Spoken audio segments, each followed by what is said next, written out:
You think you can 아들, just walk away 네, from this? 그 미친 마누라가 I 왜 am 카드 not 정지를 walking 시킨 away. I 거야? am standing my 나 차 ground. 사려는데 결제가 안 됐잖아. 어머님은 전화기 너머로 소리를 질렀고 1시간 뒤 남편이 내 사무실로 쳐들어와 고함을 쳤다. 야, 안타깝게도 남편은 내가 그들을 위해 또 어떤 깜짝 선물을 준비했는지 전혀 모르고 있었다. 이야기를 시작하기 전에 좋아요를 누르고 채널을 구독해 주세요. 감사합니다. 즐겁게 들어주세요. 박지혜는 18층 사무실 창가에 서서 서울의 저녁 풍경을 내려다보고 있었다. 아래의 도시는 따뜻한 6월의 저녁을 준비하며 하나둘 불을 밝히고 있었고 그녀는 남편에게서 온 메시지가 뜬 휴대폰을 손에 꽉 쥐고 있었다. 자기야, 엄마가 심장 전문의한테 가야 해서 급하게 50만 원이 필요하대. 보내줄 수 있어? 심장 전문의 진료비로 50만 원. 이번 달에만 벌써 3번째였다. 지혜는 34살이었다. 대형 회계 법인의 재무이사로 일하고 있었고 강남에 자가 아파트도 있었다. 그녀는 자신의 삶을 통제하는데 익숙했다. 숫자는 거짓말을 하지 않는다.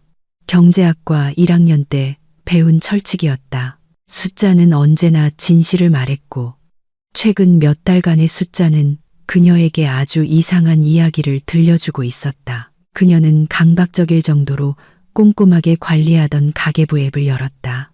시댁 지원 항목, 최근 6개월 내역, 1월 280만 원, 2월 370만 원, 3월 560만 원, 4월 740만 원, 5월 690만 원, 그리고 6월은 아직 끝나지도 않았는데 벌써 880만 원이었다. 약값, 공과금, 기타 급한 용무로 반년 동안 거의 3,500만 원이 나갔다. 이건 남편의 부탁으로 그녀가 직접 송금한 금액일 뿐이었다.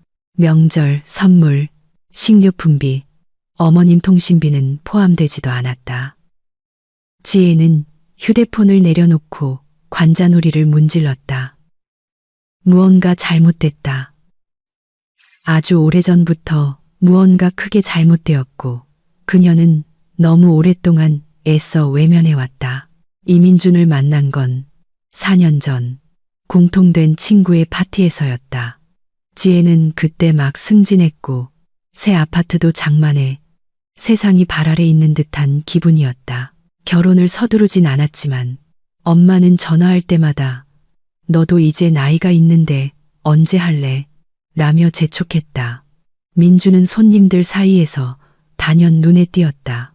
키가 크고 검은 머리에 환한 미소와 지적인 눈빛을 가진 남자였다.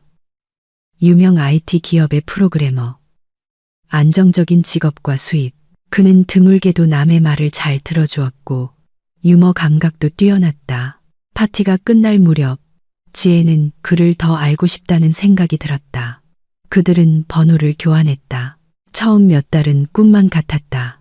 민주는 꽃, 레스토랑, 밤의 서울을 배경으로 한 로맨틱한 산책 등 멋지게 구애했다.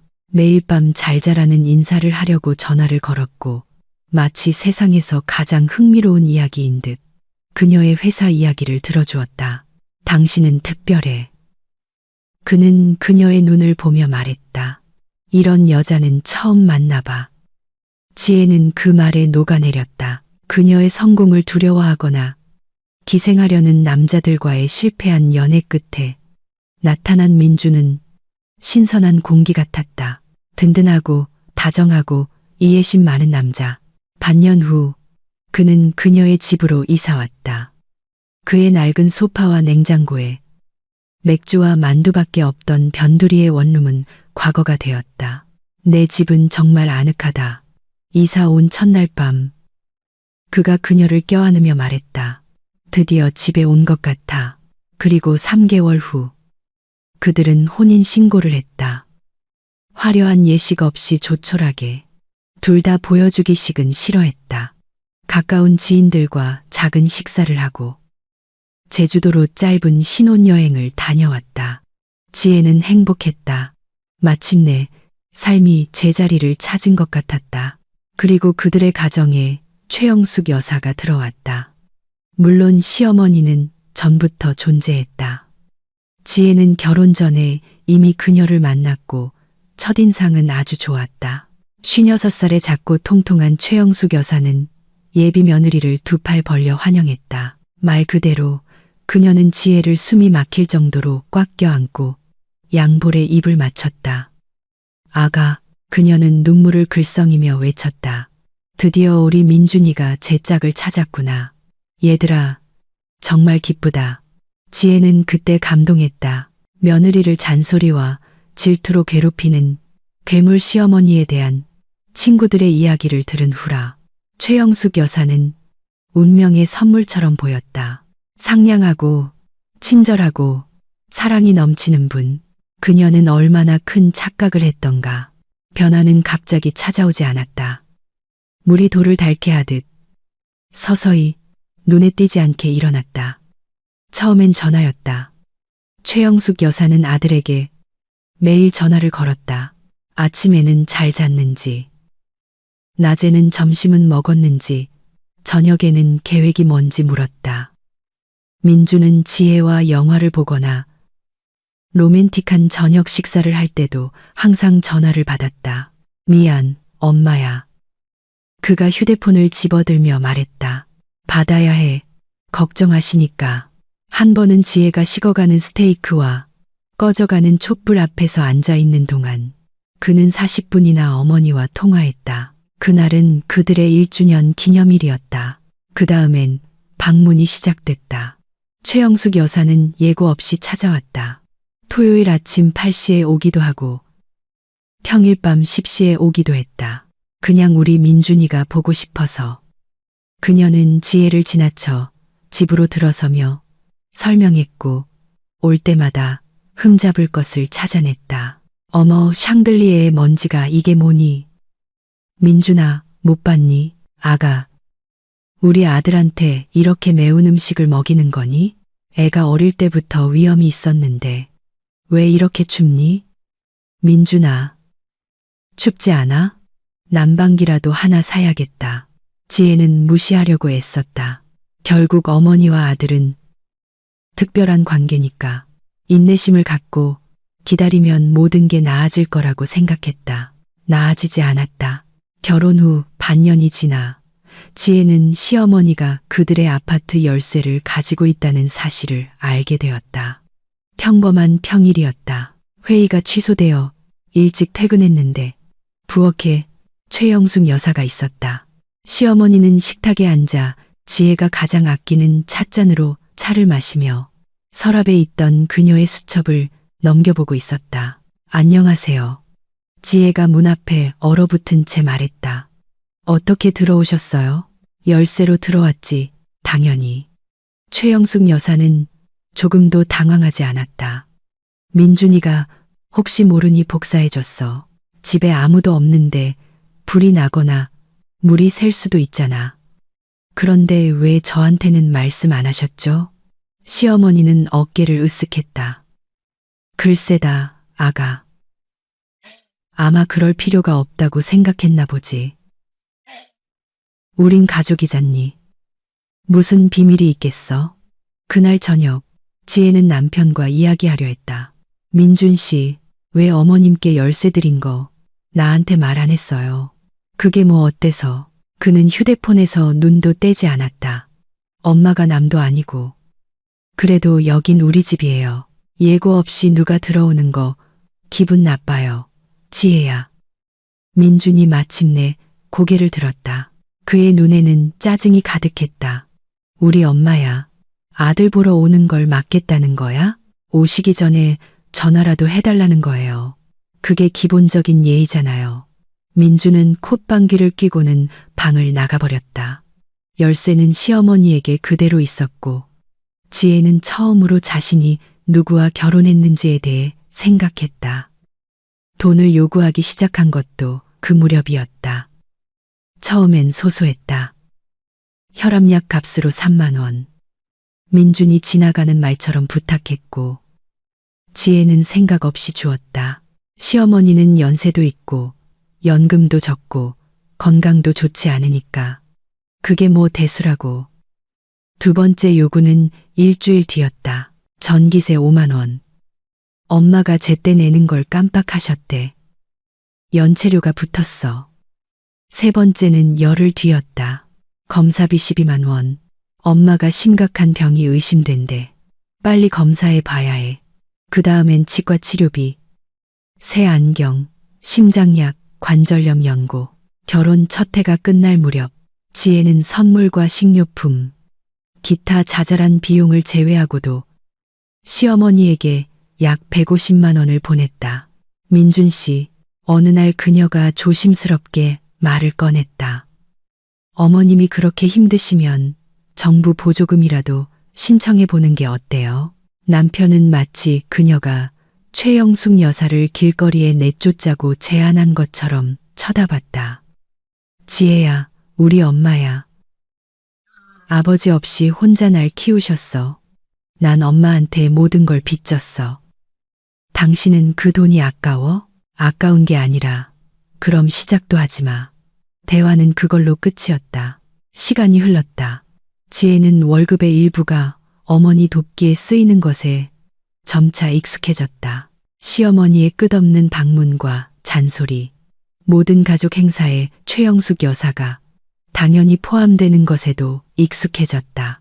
익숙해졌지만 받아들인 것은 아니었다. 마음속 깊은 곳에서는 모래시계의 모래알처럼 짜증이 쌓여갔다. 그녀는 그것을 무시하려 애썼다. 사소한 일이고 어느 집에나 문제는 있다고 스스로에게 말했다. 하지만 모래알은 계속해서 쌓여만 갔다. 그러다 상황을 전혀 다른 시각으로 보게 만든 일이 일어났다. 3월 최영숙 여사의 생일이었다. 시어머니는 57번째 생일을 맞아 30명을 초대해 레스토랑에서 파티를 열었다. 지혜는 무거운 마음으로 그곳으로 향했다. 일주일 전 민주는 어머니의 긴급 수술비로 400만 원을 달라고 했다. 무슨 수술인지는 제대로 설명하지 못했지만 지혜는 늘 그랬듯 돈을 주었다. 그리고 지금 그토록 긴급한 수술이 필요했다는 여인이 파티 테이블의 상석에 앉아 있었다. 이탈리아 디자이너의 새 원피스를 입고 있었다. 지혜는 브랜드를 좀 알았고 최소 50만 원은 좋게 넘어 보였다. 전에는 없던 진주 목걸이를 하고 비싼 살롱에서 한 머리에 10만 원은 좋게 들었을 네일아트까지. 어머니, 오늘 정말 여왕님 같으세요. 민준이 감탄했다. 너희들을 위해 신경 좀 썼지. 최영숙 여사는 칭찬을 받으며 나긋하게 말했다. 지혜는 남편 옆에 앉아 조용히 관찰했다. 원피스 50만 원, 목걸이 30만 원, 미용실 20만 원, 30명 규모의 레스토랑 파티는 최소 200만 원. 돈이 없다고 늘 불평하는 연금 수급자에게서 어디서 이런 돈이 났을까? 모으셨겠지. 지혜는 스스로를 타일렀다. 아니면 친구들이 십시일반 보탠 거나. 그녀는 그렇게 믿고 싶었다. 생일 파티가 끝나도 의심은 사라지지 않았다. 오히려 지혜는 전에는 무심코 지나쳤던 것들을 알아차리기 시작했다. 시어머니 댁에 거대한 새 TV. 친구가 할인받아 사줬어. 거의 공짜로. 최영숙 여사의 발에 신겨진 비싼 구두. 세일해서 샀지. 믿어지니? 겨우 5만 원이었어. 에메랄드가 박힌 금 귀걸이. 오랜 친구가 선물해줬어. 보석상에서 일하거든. 모든 새 물건에는 설명이 붙었지만 그것들을 모두 합치면 아주 이상한 그림이 그려졌다. 지혜는 남편에게 물어보려 했다. 민준 씨, 어머님은 저런 물건들 어디서 나시는 거예요? 경제적으로 힘드신 줄 알았는데 엄마는 절약하는 법을 아셔. 그가 퉁명스럽게 말했다. 평생 그렇게 사셨어. 한 푼, 두 푼 모으시는 거지. 아무나 당신처럼 돈을 흥청망청 쓰는 줄 알아? 그의 목소리에는 명백한 비난이 섞여 있었다. 지혜는 결코 낭비벽이 없었고 자신의 돈 한 푼 한 푼이 어디로 가는지 정확히 알고 있었다. 적어도 최근까지는 그렇게 생각했다. 5월, 지혜를 완전히 경계하게 만든 사건이 일어났다. 그녀는 중요한 프로젝트 때문에 하루 종일 컴퓨터에서 눈을 떼지 못했다. 휴대폰은 무음 모드였다. 저녁에 드디어 화면을 봤을 때 민준에게서 온부재중 전화 5통과 패닉에 빠진 메시지 3개가 와 있었다. 지혜야, 급히 전화 줘. 아주 중요해. 엄마 집 가스가 끊겼대. 요리를 못 하신대. 돈이 급하게 필요해. 그녀는 바로 전화했다. 휴, 다행이다. 남편의 목소리는 긴장으로 떨렸다. 엄마가 완전 패닉 상태야. 미납으로 가스가 끊겼는데 스트레스 때문에 혈압이 오르셨어. 지금 당장 23만 7천 원이 필요해. 가스 요금이 23만 원이라고요. 지혜가 되물었다. 얼마 동안 밀린 건데요. 몰라. 한 반년쯤. 당신도 알잖아. 엄마가 고지서 같은 거 잘 못 보시는 거. 지혜는 금액이 이상하다고 생각했다. 일반 아파트의 반년 치가스 요금치고는 너무 많았다. 알았어요. 그녀가 말했다. 보내드릴게요. 대신 고지서 사진 찍어서 보내줘요. 도시가스 회사에 직접 납부하고 싶어요. 그게 더 확실하니까. 침묵. 전화기 너머로 나지막한 속삭임이 들렸다.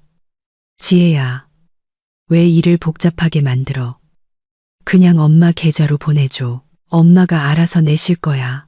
그게 제 마음이 편해요. 고지서 아니면 못 보내줘요. 다시 침묵, 다시 속삭임. 알았어. 다시 전화할게.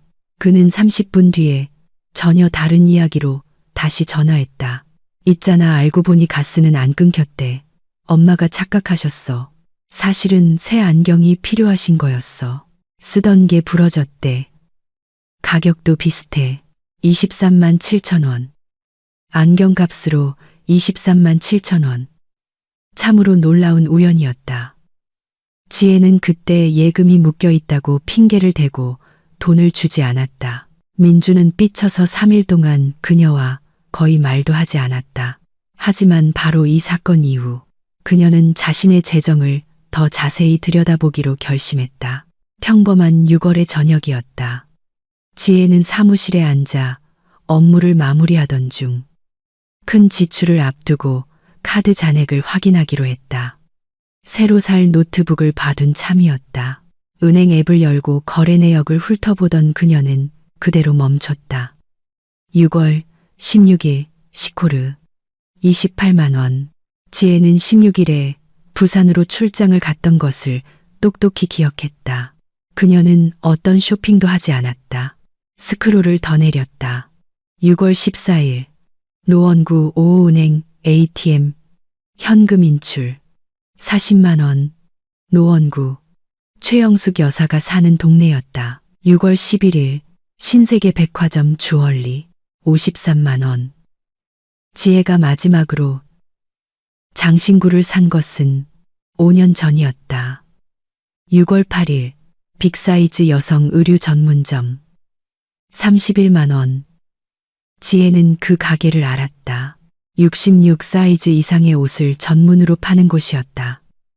그녀는 44 사이즈를 입었다. 손이 떨리기 시작했다. 그녀는 펜을 잡고 의심스러운 거래 내역을 적어 내려갔다. 2달 동안 합산하니 520만 원. 그녀가 결제하지 않은 금액이었다. 처음 든 생각은 사기였다. 누군가 카드를 복제했거나 계정 정보를 해킹했거나. 하지만 그 가설은 금세 무너졌다. 모든 결제는 실물 카드와 비밀번호 입력으로 이루어졌다. 사기꾼들은 그렇게 일하지 않는다. 그들은 온라인 결제, 빠른 송금, 다른 도시에서의 인출을 선호한다. 하지만 이건 서울 시내의 매장, 쇼핑몰의 주얼리샵, 시어머니 집 근처의 ATM이었다. 지혜는 지갑에서 카드를 꺼냈다. 제자리에 있었고 바뀐 흔적도 없었다. 그렇다면 누군가 그녀의 카드를 가져가서 쓰고 제자리에 돌려놓았다는 뜻이다. 그녀의 물건에 접근할 수 있고 비밀번호를 아는 누군가. 비밀번호를 아는 사람은 2명이었다. 그녀 자신과 민준. 결혼했을 때 그가 만약을 대비해 알려달라고 했다. 지혜는 그게 뭐 대수냐고 생각했다. 부부 사이에 무슨 비밀이 있겠어. 하지만 민준이 화장품 가게나 빅사이즈 옷 가게에서 쇼핑할 리는 없었다. 그는 쇼핑을 질색했다. 대신 쇼핑을 아주 좋아하는 다른 누군가가 있었다. 그들의 아파트 열쇠를 가진 누군가. 그리고 딱 66 사이즈 이상을 입는 누군가. 최영숙 여사. 지혜는 숫자 목록을 보며 미동도 없이 앉아 있었다. 차가운 파도가 밀려오는 것을 느꼈다. 뜨거운 분노가 아니라 차갑고 계산적인 분노였다. 그랬구나. 민준이 자기 엄마에게 그녀의 카드 비밀번호를 알려줬고 최영숙 여사는 아파트 열쇠를 가지고 있었다. 시어머니는 그들이 집에 없을 때 와서 지혜의 가방에서 카드를 꺼내 쇼핑을 하고 제자리에 돌려놓았던 것이다. 아니면 더 간단하게 민준이 직접 어머니에게 카드를 건넸을 수도 있다. 약값을 달라는 끝없는 요구는 부수입, 즉 주된 도둑질에 붙는 보너스였던 것이다. 지혜는 당장 남편에게 전화해서 모든 것을 쏟아내려고 휴대폰을 집어들었다가 멈칫했다. 아니, 그렇게는 안 된다. 그녀는 그 모자무즈를 잘 알았다. 지금 비난을 시작하면 민주는 바보인 척할 것이다. 난 아무것도 몰랐어. 엄마가 그럴 리 없어. 당신이 다 꾸며내는 거야. 그리고 최영숙 여사가 가세할 것이다. 눈물, 히스테리. 어떻게 병든 늙은이를 의심할 수 있니? 둘은 합심해서 늘 그랬듯 그녀를 악녀로 만들 것이다. 증거가 필요했다. 명백하고 반박할 수 없는 증거. 지혜는 은행 웹사이트에 접속해 최근 1년치 카드 전체 거래 내역서를 신청했다. 문서는 1시간 뒤 이메일로 도착했다. 42페이지 분량이었다. 지혜지만은 지혜는 사무실 문을 잠그고 한 줄 한 줄 뜯어보기 시작했다. 의심스러운 거래에 형광펜으로 표시하고 날짜, 금액, 주소를 따로 적었다. 자정이 될 무렵 전체 그림이 완성되었다. 1년 동안 그녀의 카드에서 도난당한 금액은 480만 원이었다. 거의 500만 원. 화장품 및 향수 380만 원. 빅사이즈 여성 의류 470만 원. 주얼리 210만 원. 여행사 340만 원. 현금 인출 80만 원. 여행사. 1년 동안 3번의 여행 상품. 강릉, 제주도, 경주. 지혜는 어디에도 가지 않았다. 하지만 시어머니는 정기적으로 여행을 자랑했다. 친구들이 초대해서, 복지관에서 보내줘서, 복권에 당첨돼서 전부 거짓말이었다. 단어 하나하나까지. 지혜는 의자에 등을 기대고 눈을 감았다. 480만 원. 이건 카드에서 직접 도난당한 금액이다. 거기에 민준의 부탁으로 어머니 돕기에 보낸 약 500만 원을 더하면 3년 동안 총 2억만 원이 넘었다.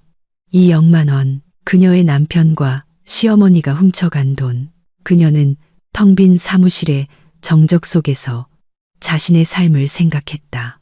3년의 결혼 생활. 그 3년 동안 그녀는 하루 12시간씩 일하고 커리어를 쌓고 미래를, 그들의 공동의 미래를 계획했다. 아이를 생각하고 가족 휴가를, 함께 행복한 노후를 꿈꿨다. 그동안 남편은 자기 엄마가 그녀의 돈을 훔치는 것을 돕고 있었다. 그는 그 규모를 알고 있었을까? 아니면 화장품이나 옷값 정도의 사소한 것이라고 생각했을까? 아내가 돈을 잘 버니 눈치채지 못할 거라고 스스로를 위로했을까? 아니면 그냥 신경 쓰지 않았을까? 그날 밤 지혜는 집에 가지 않고 사무실에 남았다. 다행히 이럴 때를 대비해 소파가 있었다. 남편을 마주하기 두려워서가 아니었다. 그냥 혼자 있고 싶었다. 생각할 시간이 필요했다. 아침이 되자 계획이 섰다. 첫째, 히스테리나 비난은 금물. 아직은. 둘째, 최대한 많은 증거를 수집한다. 셋째, 비밀번호를 바꾸고 반응을 살핀다. 넷째, 이혼을 준비한다. 다섯째, 빠르고 정확하고 무자비하게 반격한다. 지혜는 사무실 피트니스 센터에서 샤워를 하고 늘 옷장에 보관해두던 여벌 옷으로 갈아입었다. 거울 속 자신을 보았다. 늘 짓던 부드러운 미소 대신 굳은 표정과 꽉 담은 입술이 있었다. 전쟁을 원하셨나요, 어머님? 그녀는 속으로 말했다. 원하는 대로 해드리죠.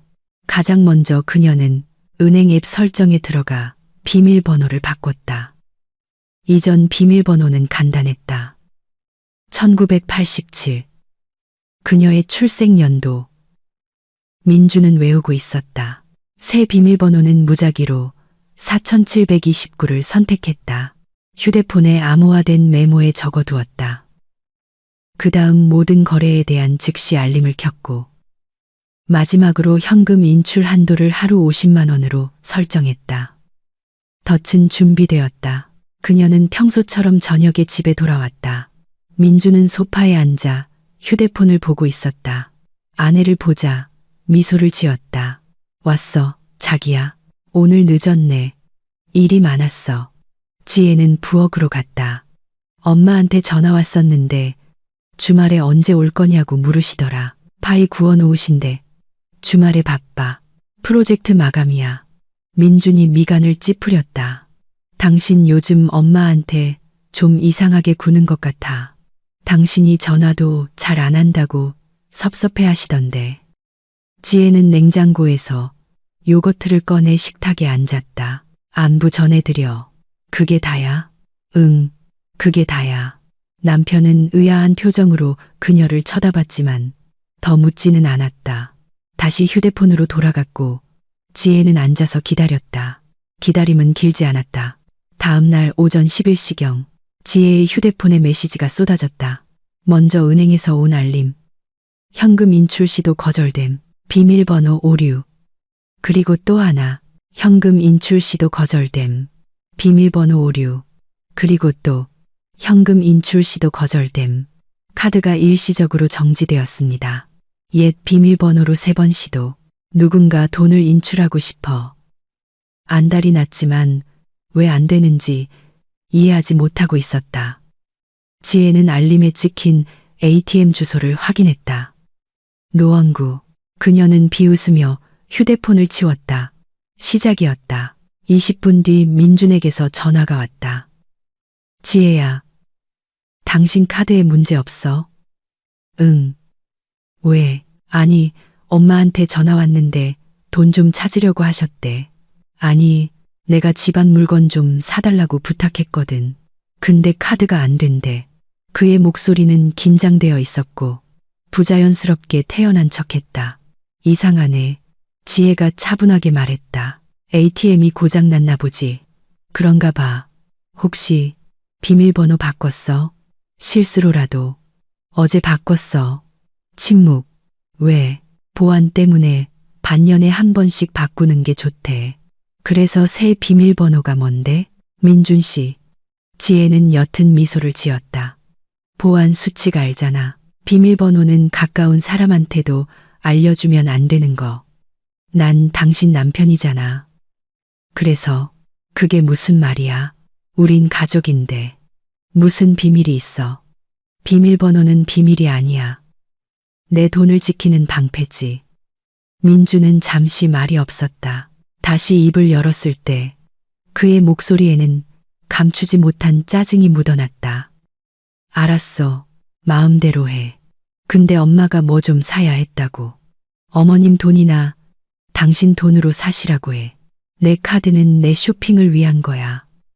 그녀는 대답을 기다리지 않고 전화를 끊었다. 남은 하루는 긴장된 기다림 속에서 지나갔다. 지혜는 저녁에 큰 싸움이 벌어질 거라고 확신했다. 민준이 화가 나서 집에 돌아와 설명을 요구하고 인색함과 불신을 탓할 것이라고. 하지만 아무 일도 일어나지 않았다. 남편은 평소처럼 돌아왔고 평소와 달리 조용하고 생각에 잠겨 있었다. 그들은 말없이 저녁을 먹고 영화를 보고 잠자리에 들었다. 지혜는 어둠 속에서 남편의 숨소리를 들으며 생각했다. 왜 조용하지? 왜 평소처럼 자기 뜻대로 안 되면 난리를 치지 않는 거지? 답은 명백했다. 그는 상황에 대한 주의를 끌고 싶지 않았던 것이다. 그녀가 질문을 시작하는 것을 원치 않았다. 어떻게든 조용히 해결되거나 어머니가 돈을 구할 다른 방법을 찾기를 바라고 있었다. 일주일이 지나고 또 한 주가 지났다. 지혜는 계속해서 카드 내역을 주시했다. 더 이상 의심스러운 지출은 없었다. 이제 비밀번호는 그녀만 알았으니까. 대신 민준이 어머니를 위해 돈을 요구하는 횟수가 늘었다. 자기야, 엄마 약값 필요하대. 있잖아, 엄마 통신 요금이 엄청 나왔어. 엄마가 식료품비 좀 도와달래. 연금이 늦게 나온대. 지혜는 주었지만 현금으로, 그리고 소액만 주었다. 5만 원, 7만 원, 많아야 10만 원. 그리고 매번 영수증을 요구했다. 영수증은 왜? 민준이 발끈했다. 가계부 정리하려고. 돈이 어디에 쓰이는지 알고 싶어. 당신, 엄마 못 믿어. 난 숫자를 믿어. 남편은 화를 냈지만 적어도 가끔은 영수증을 가져왔다. 6월 말 지혜는 변호사를 찾아갔다. 홍 변호사. 피곤한 눈과 날카로운 지성을 가진 40대 여성이었다. 그녀는 지혜의 이야기를 듣고 은행 거래 내역서를 검토했다. 상황이 명확하네요. 그녀가 말했다. 절도 혐의로 고소할 근거가 충분합니다. 금액도 커서 특수절도에 해당할 수 있습니다. 승소 가능성은요? 증거에 달렸죠. 날짜와 주소가 적힌 내역서가 있으니 좋습니다. 본인 사이즈가 아닌 옷을 구매한 내역도 증거가 되고요. 매장 CCTV 영상과 증인 진술을 확보하면 더 간단해집니다. 남편은요? 공범이죠. 비밀번호와 집 열쇠를 넘겼으니까요. 그도 연루시킬 수 있습니다. 지혜는 고개를 끄덕였다. 고소하고 싶어요. 그리고 이혼도요. 이혼은 더 간단합니다. 아파트는 본인 명의고 공동재산이나 자녀도 없으니 빨리 처리될 겁니다. 남편이 반대할 거예요. 반대하게 두세요. 어차피 법은 당신 편입니다. 지혜는 가방에서 서류 폴더를 꺼냈다. 언제부터 시작할까요? 다음 며칠 동안 지혜는 준비했다. 모든 증거를 모았다. 내역서, 알림 스크린샷, SNS에 올라온 시어머니의 새 옷 입은 사진과 개시 날짜, 중요한 서류들을 복사해 사무실에 숨겼다. 민준이 모르는 계좌로 저축의 일부를 옮겼다. 친구 유진에게 이야기하고 만일의 경우 그녀의 집에 머물 수 있도록 약속했다. 그리고 마침내 경찰에 제출할 고소장을 작성했다. 아직 제출하지는 않고 책상 서랍에 넣어둔 채 적절한 때를 기다렸다. 직감적으로 그 기다림이 오래가지 않을 것임을 알았다. 때는 7월 첫째 주 금요일에 찾아왔다. 지혜가 사무실에 앉아 이메일을 확인하고 있을 때 휴대폰이 진동했다. 은행에서 온 메시지. 200만 원 결제 시도 거절됨. 잔액 부족. 200만 원. 지혜는 믿을 수 없어서 메시지를 3번이나 다시 읽었다. 그리고 거래 시도 장소를 확인했다. 현대자동차 대리점. 누군가 그녀의 카드로 차를 사려고 했다. 1분 뒤 두 번째 메시지가 왔다. 200만 원 결제 시도 거절됨. 비밀번호 오류. 1분 뒤 세 번째, 3회 비밀번호 오류로 카드가 일시 정지되었습니다. 지혜는 의자 등받이에 기댔다. 최영숙 여사가 증인들이 있는 자동차 대리점에서 그녀의 카드로 200만 원짜리 차를 사려고 했다. 모든 게 잘 될 거라는 완전한 확신을 가지고 지혜는 갑자기 신경질적인 웃음을 터뜨렸다. 유리 칸막이 너머의 동료들이 소리에 돌아봤지만 그녀는 신경 쓰지 않았다.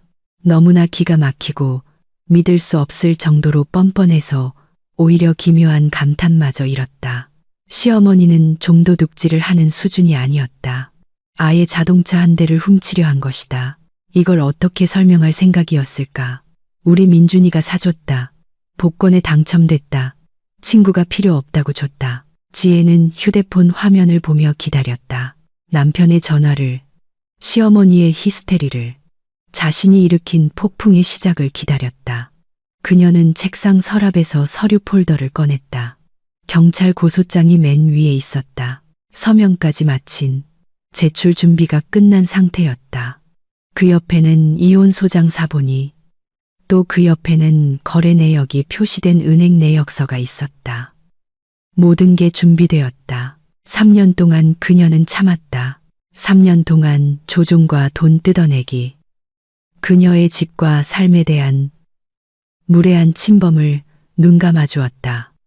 이제 끝이다. 시어머니는 모성애를 방패 삼아 처벌받지 않고 훔칠 수 있다고 생각했다. 남편은 아내를 배신하고도 좋은 사람으로 남을 수 있다고 생각했다. 둘 다 틀렸다.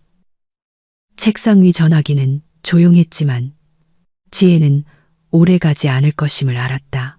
곧 민준이 전화할 것이다. 곧 싸움이 시작될 것이다.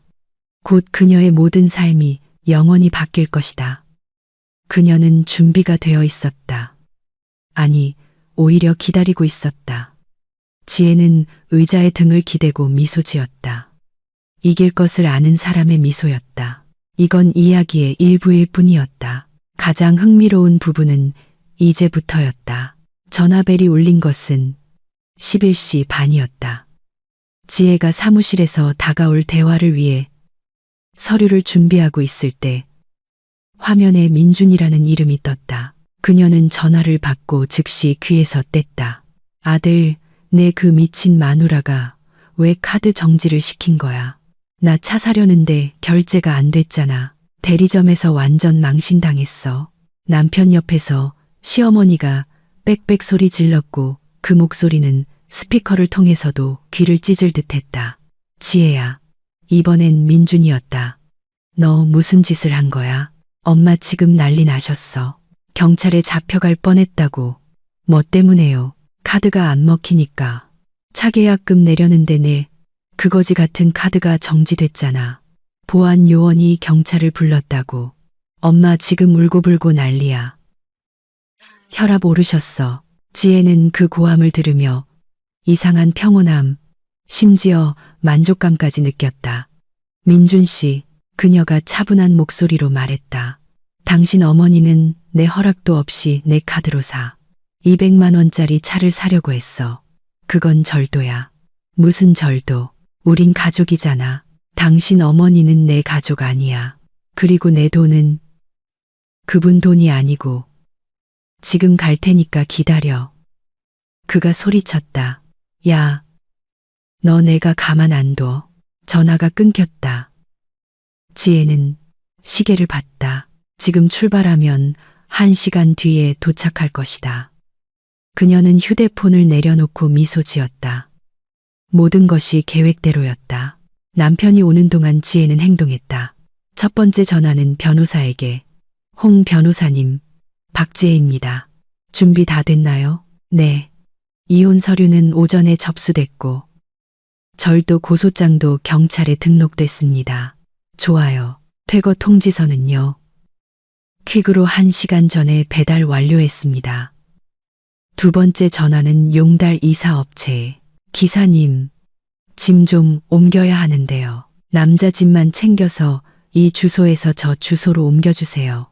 그녀는 자신의 집 주소와 시어머니 집 주소를 불러주었다. 세 번째 전화는 열쇠 업체에. 지금 바로 현관문 잠금장치 교체해야 하는데요. 네, 오늘이요. 긴급 출장비 추가로 드릴게요. 지혜는 전화를 끊고 의자에 기댔다. 1시간 뒤, 민주는 자신의 인생이 영원히 바뀌었다는 것을 알게 될 것이다. 그는 태풍처럼 사무실로 쳐들어왔다. 안내 데스크에서 요란한 소리가 나고 비서의 외침, 복도를 울리는 발소리, 그리고 사무실 문이 벽에 부딪혔다. 문턱에는 민준이 서 있었다.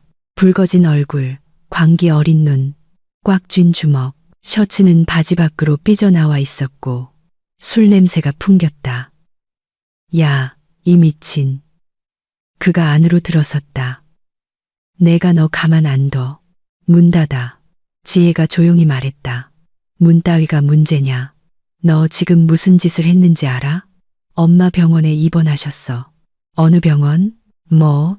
병원 이름이랑 주소대. 전화해서 확인해보게. 그는 말문이 막혔다. 집에 계셔. 의사가 다녀갔어. 그럼 병원은 아니네.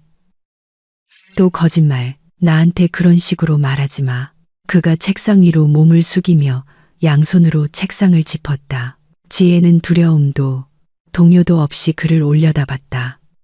앉아, 민준 씨. 할 얘기가 있어. 안 앉아, 앉아. 그녀의 목소리에 담긴 무언가가 그를 따르게 했다. 그는 의자에 무겁게 주저앉았다. 첫 번째 소식. 지혜가 그의 앞에 서류 한 장을 놓았다. 나 이혼 소송 걸었어. 민주는 서류를 멍하니 쳐다봤다. 두 번째 소식. 또 다른 서류. 경찰에 제출한 고소장이야. 당신 어머니가 1년 동안 내 카드에서 480만 원을 훔쳤어. 그의 얼굴이 창백해지기 시작했다. 세 번째 소식. 다음 서류. 이 아파트는 내 소유야. 결혼 전에 산 거. 오늘 당신 앞으로 퇴거 통지서가 배달됐을 거야. 그리고 네 번째 소식. 그녀가 시계를 봤다. 지금쯤 용달차가 당신 짐을 싣고 당신 어머니 댁으로 가고 있을 거야. 집에 돌아갈 필요 없어. 거기엔 이제 당신 물건 아무것도 없으니까. 그의 얼굴에서 핏기가 사라졌다. 붉었던 얼굴이 하얗게 그리고 잿빛으로 변했다. 너 그럴 순 없어. 그가 속삭였다. 이미 했어. 거긴 내 집이야. 아니, 내 집이었어. 언제나. 당신은 그냥 내 돈으로 거기서 살았을 뿐이야. 난 네 남편. 전 남편. 그가 벌떡 일어났다. 소송할 거야. 변호사 선임할 거라고. 해봐. 나한텐 당신이랑 당신 어머니가 3년 동안 날 등쳐 먹었다는 증거가 다 있어. 은행 내역서, CCTV 영상, 증인 진술까지. 민주는 사무실 한가운데 서서 손을 떨었다. 왜? 그가 쥐어짜듯 말했다. 왜 나한테 이래? 당신이 3년 동안 나한테 거짓말했으니까. 엄마가 내 돈 훔치는 걸 돕고 날 이용했으니까. 난 널 사랑했어. 아니, 당신은 내 아파트랑 내 월급을 사랑했지. 그녀는 일어나서 문을 열었다. 나가, 나 일해야 해, 지혜야. 보안팀에 얘기해놨어.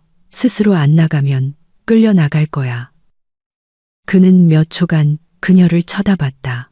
그의 눈에는 처음으로 안 되라는 말을 들은 아이 같은 당혹감이 서려 있었다. 그리고는 말없이 나갔다. 지혜는 문을 닫고 그 문에 등을 기댔다. 1라운드는 이겼다. 저녁에 그녀는 집으로 돌아왔다. 아파트는 텅 비고 조용했다. 민준의 옷장은 비어 있었고 욕실에 그의 선반도, 현관에 그의 슬리퍼도 사라졌다. 3년 동안 그녀는 자신을 배신한 남자와 이 공간을 공유했다. 이제 마침내 혼자였다. 지혜는 와인 한 잔을 따라 소파에 앉아 유진에게 전화했다. 어떻게 됐어? 친구가 바로 전화를 받았다. 다 끝났어. 서류 제출했고 짐 뺐고 자물쇠도 바꿨어. 그는 사무실로 쳐들어와서 소리 지르고 협박했어. 서류 보여주니까 바로 꼴이 내리더라. 기절하는 줄 알았어. 잘했어. 시어머니는 내 카드로 사 200만 원짜리 차 사려고 했대. 뭐? 차 유진아. 명품 가방이나 반지가 아니라 차 한 대를 통째로. 그 할머니 배포가 장난 아니더라. 배포가 아니라 범죄지. 이제 그분은 형사 처벌받게 될 거야. 그들은 잠시 침묵했다. 너는 괜찮아? 유진이 물었다. 그래도 3년이나 같이 살았잖아. 이상하게도 괜찮아. 울고 후회할 줄 알았는데 그냥 후련하기만 해. 네가 이미 오래전부터 모든 걸 알고 있었기 때문일 거야. 그냥 인정하기 싫었던 거지. 그런가 봐. 다음 날부터 전쟁이 시작됐다. 최영숙 여사는 포기할 생각이 없었다. 아침에는 회사 전화로 전화가 왔다. 비명, 욕설, 협박, 도둑년, 가정 파괴범. 지혜는 조용히 듣다가 끊었다. 낮에는 사무실로 찾아왔다. 헝클어진 머리에 광기 어린 눈으로 나타나 안내 데스크에서 난동을 부리며 자기가 강도를 당했다고 소리쳤다. 보안 요원이 그녀를 건물 밖으로 끌어냈다. 저녁에는 담당 형사에게서 연락이 왔다. 박지혜 씨, 강 형사입니다. 시어머님께서 경찰서에 오셔서 소란을 피우고 근무 중인 경찰관을 폭행하려 했습니다. 15일간 유치장, 구류 조치되었습니다. 정말요? 네. 앞으로 2주간은 구치소에서 보내시게 될 겁니다. 지혜는 전화를 끊고 피식 웃었다. 최영숙 여사가 유치장에 화장도 머리 손질도 비싼 옷도 없이 정의는 살아있었다. 며칠 뒤 법원 집행관실에서 전화가 왔다. 박지혜 씨, 채무자 최영숙 씨의 재산에 대한 가압류가 집행되었습니다. 아파트와 자동차입니다. 자동차요? 네. 2021년식 현대 그랜저입니다. 지혜는 의자에 기댔다.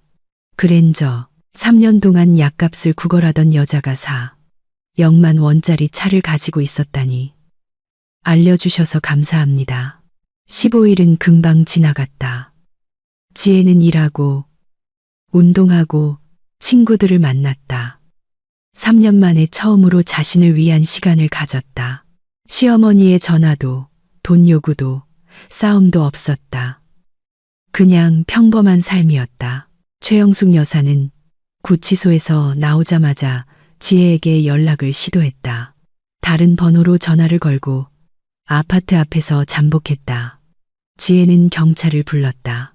경찰은 조서를 작성하고 시어머니에게 경고했다. 스토킹을 계속하면 새로운 사건으로 입건될 것이라고. 최영숙 여사는 저주를 퍼부으며 떠났고 다시는 나타나지 않았다. 그동안 민준도 가만히 있지 않았다. 그는 맞고소를 했다. 지혜를 명예훼손과 협박 혐의로 고소했다. 전형적인 수법이죠. 변호사가 설명했다. 수사를 혼란스럽게 하려는 맞고소는 우리 증거 앞에서는 통하지 않을 겁니다. 그리고 통하지 않았다. 강 형사는 은행 내역서, 매장 CCTV 영상, 판매원들의 진술 등 모든 자료를 수집했다. 특히 자동차 대리점의 영상이 결정적이었다. 최영숙 여사가 매니저에게 아들 와이프 카드라며 우리는 한 가족이라고 설명하는 장면이 고스란히 담겨 있었다. 명백한 고의의 증거입니다. 형사가 말했다. 그녀는 누구의 카드인지 알면서 의도적으로 사용했습니다. 사건을 검찰로 송치합니다. 민주는 몇 번이나 그녀에게 연락하려 했다. 전화했지만 받지 않았고 문자를 보냈지만 삭제했다. 아파트 앞에서 기다렸지만 그녀는 경찰을 불렀다. 세 번째 경찰 출동 이후 그는 포기했다. 가끔 지혜는 멀리서 그를 보았다. 그는 몇 주 사이에 많이 변해 있었다. 살이 빠지고 수척해지고 눈 밑에는 검은 그림자가 드리워져 있었다. 얻어맞은 개처럼 고개를 숙이고 다녔다. 그녀는 그가 불쌍하지 않았다. 그는 자신의 선택을 했고 이제 그 결과와 함께 살아야 했다. 재판은 가을 중순으로 잡혔다. 지혜는 철저히 준비했다. 모든 서류를 모으고 변호사와 함께 증언을 연습하고 예상 질문에 대한 답변을 구상했다. 그녀는 전쟁에 대비했고 전쟁은 눈앞에 있었다. 법정은 가득 찼다. 지혜는 차분하고 침착하게 자리에 앉아 있었다. 옆에는 홍 변호사가 있었다. 그들 앞 테이블에는 사건의 결과를 결정할 서류 폴더가 놓여 있었다. 반대편에는 최영숙 여사가 있었다. 시어머니는 불쌍한 희생자 코스프레를 하고 나타났다.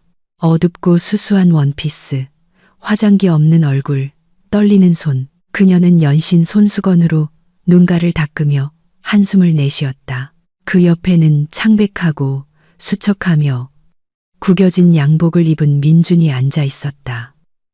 그는 몇 달 사이에 10년은 늙어 보였다. 모두 자리에서 일어나 주십시오. 재판을 시작하겠습니다. 모두 일어섰다. 재판은 최영숙 여사의 변호인 발언으로 시작되었다. 재판장님, 제 의뢰인은 여러 질병을 앓고 있는 고령의 여성입니다. 그녀는 며느리의 카드를 사용할 권리가 있다고 진심으로 믿었습니다. 그들 가족은 재정을 공유하는 것이 관례였으며 어떠한 악의도 없었습니다. 지혜는 그 거짓말을 묵묵히 들었다. 그리고 그녀가 입을 열었다. 재판장님, 증거를 제출하겠습니다. 그녀는 일어나 서류를 펼쳐놓기 시작했다. 1년간의 은행 거래 내역서입니다. 피고가 제 카드에서 훔친 금액은 총일 480만 원입니다. 판사가 서류를 받아들었다. 거래 목록에는 화장품, 의류, 주얼리, 여행 상품이 가득했다. 특히 이 빅사이즈 의류 매장을 주목해 주십시오. 이 옷들은 66 사이즈 이상입니다. 저는 44 사이즈를 입습니다. 최영숙 여사가 자리에서 꿈틀거렸다. 네, 여행사 내역입니다. 1년 동안 3번의 여행, 강릉, 제주, 경주. 저는 어디에도 가지 않았지만 피고는 SNS에서 정기적으로 여행을 자랑했습니다. 지혜는 인쇄물을 꺼냈다. 이것은 그녀의 SNS 페이지 스크린샷입니다. 새 옷을 입고 휴가지에서 새 물건과 함께 찍은 사진들입니다. 이 모든 시간 동안 그녀는 가난한 척하며 제게 약값을 구걸했습니다. 판사는 서류를 꼼꼼히 살폈다. 그리고 가장 결정적인 증거입니다. 지혜가 서기에게 신호를 보냈다. 현대자동차 대리점의 CCTV 영상입니다. 화면에 영상이 나타났다. 최영숙 여사가 매니저에게 카드를 건네며 설명한다. 이거 우리 아들 와이프 카드예요. 우린 한 가족이라 다 같이 써요. 카드가 승인되지 않자 시어머니는 소리치고 요구하고 협박하기 시작한다. 보안 요원이 경찰을 부른다. 이것은 피고가 누구의 카드인지 알면서도 제 동의 없이 의도적으로 사용하려 했다는 직접적인 증거입니다. 법정에는 침묵이 흘렀다. 최영숙 여사의 변호인이 반박하려 했다. 재판장님, 제 의뢰인은 허락을 받았다고 확신했습니다. 증거가 하나 더 있습니다. 지혜가 말을 끊었다. 여러 매장 판매원들의 진술입니다. 모두 피고를 알아보았고 그녀가 다른 사람 이름으로 된 카드로 결제했다는 사실을 확인해 주었습니다. 그녀는 책상 위에 진술서 뭉치를 올려놓았다. 판사는 서류를 넘겼다. 최영숙 여사는 의자에 몸을 웅크린 채 앉아 있었다.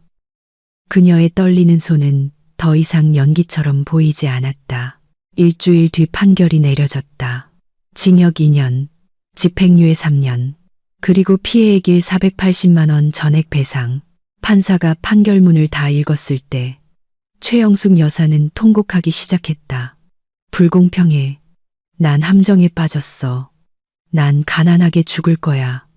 의사를 불러야 했다. 그녀는 고혈압성 쇼크를 일으켰다. 이번에는 진짜였다. 민주는 어머니 옆에 캔버스처럼 창백한 얼굴로 서 있었다. 구급대원들이 최영숙 여사를 데려갈 때 그는 지혜에게 증오에 찬 시선을 던졌다. 그녀는 피하지 않고 그가 고개를 숙일 때까지 똑바로 쳐다봤다. 그리고 밖으로 나와 가을 햇살에 얼굴을 들었다. 정의는 실현되었다. 한 달 뒤 이혼이 성립되었다.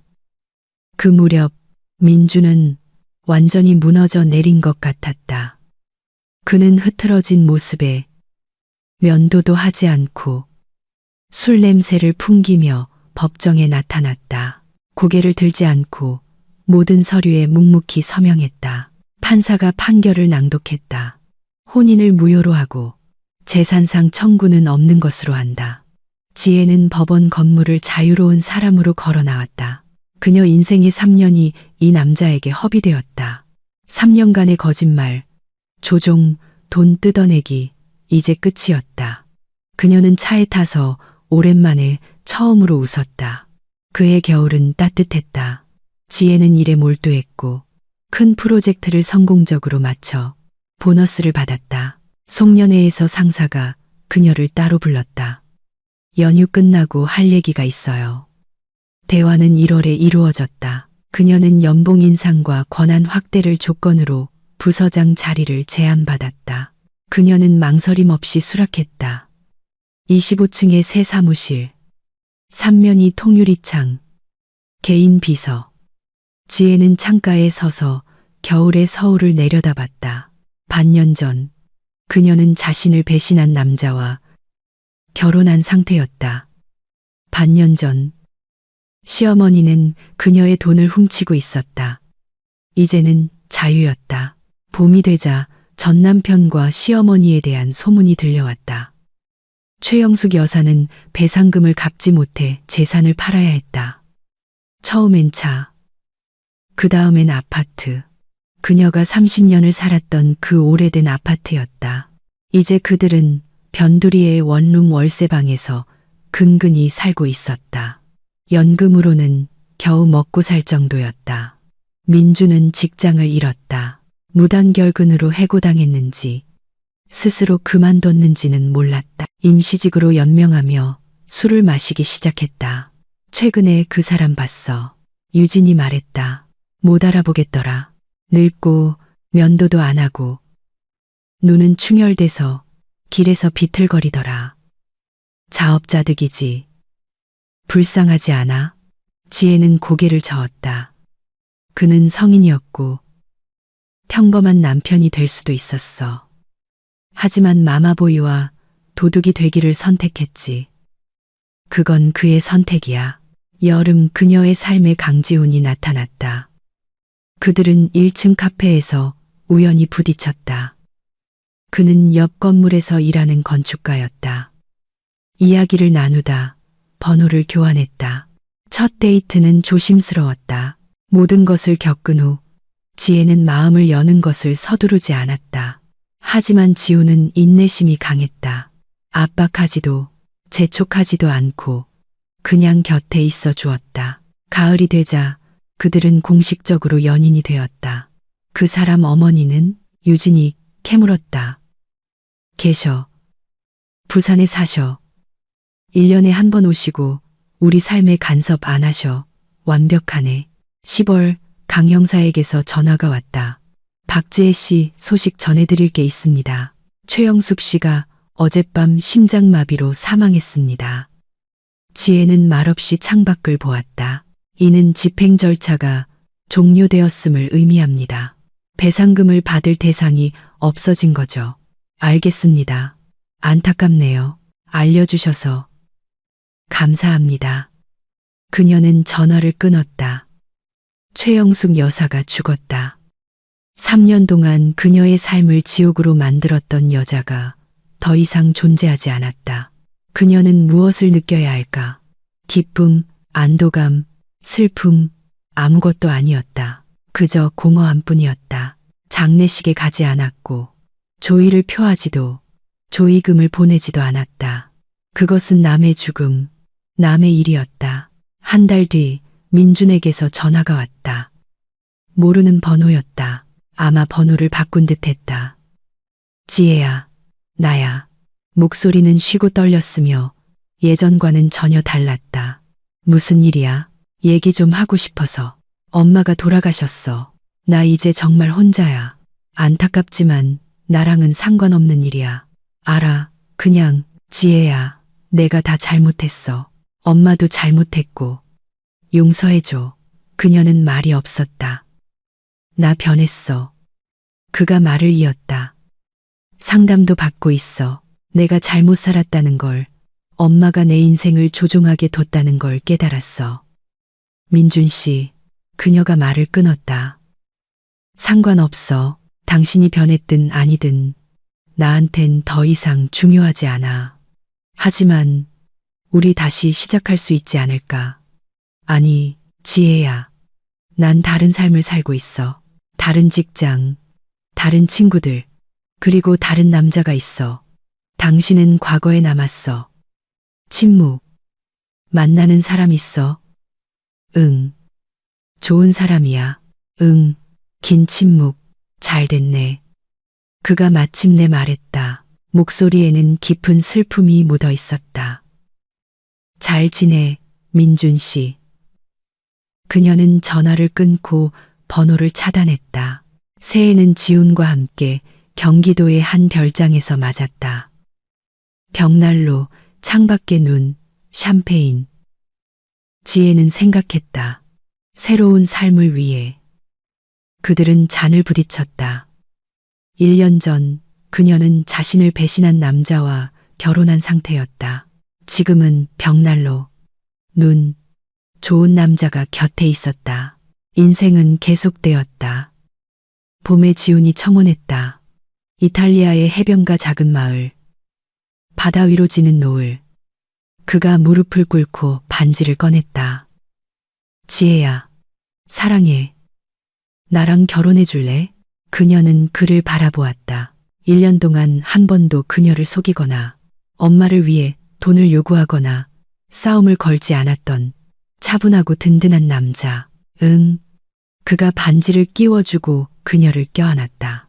그 순간 지혜는 깨달았다. 모든 것이 헛되지 않았다는 것을.